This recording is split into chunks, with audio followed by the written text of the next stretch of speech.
এখন বিদ্যালয়ৰ পৰীক্ষাত বাক্য ৰচনা কৰিবলৈ দিয়া হৈছিল 5টা শব্দ। পঞ্চম শ্ৰেণীৰ এখন উত্তৰ বহি দেখিলে আপুনিও আচৰিত হ'ব।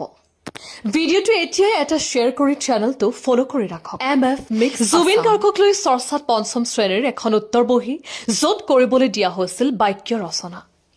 পঞ্চম শ্ৰেণীৰ পৰীক্ষাত এগৰাকী পৰীক্ষাৰ্থীয়ে জুবিন গাৰ্গক লৈ এনেদৰে বাক্য ৰচনা কৰিলে। প্ৰথমতে বাক্য ৰচনা কৰিব দিয়া হৈছিল ধুমুহাক লৈ। ইয়াৰ পিছত এজন পৰীক্ষাৰ্থীয়ে লিখিলে এনেদৰে, ধুমুহা। জুবিন দাই ধুমুহাৰ সৈতে বহু যুগৰ নাচোন কৰিছিল। শান্তি। জুবিন দাই ন্যায় পালে আমি শান্তি পাম।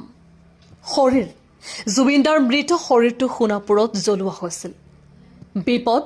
শ্যামকানু আৰু সিদ্ধাৰ্থ বিপদে হাত বাউল দি মাতিছে। পৰিচয়। আমাৰ অসমৰ পৰিচয় জুবিন দা। MF মিক্স এয়া এগৰাকী পৰীক্ষাৰ্থীৰ মনৰ ভাৱ। পৰীক্ষাত আহিছিল এই আটাইকেইটা বাক্য ৰচনা কৰিবলৈ। পৰীক্ষাৰ বহি দেখি হতবাক শিক্ষক। এক প্ৰকাৰ এই 5টা বাক্য ৰচনা এনেদৰে কৰিলে য'ত জুবিন দা অবিহনে বাক্য ৰচনা অসম্পূৰ্ণ হৈ ৰ'ল। MF মিক্স শিক্ষকেও নম্বৰ দিবলৈ বাধ্য হৈ গ'ল। সামাজিক মাধ্যমত অতি ভাইৰেল হৈ পৰিছে এই শিক্ষাৰ্থীজনৰ বাক্য ৰচনা কৰা বহীখন। News desk MF mix Assam.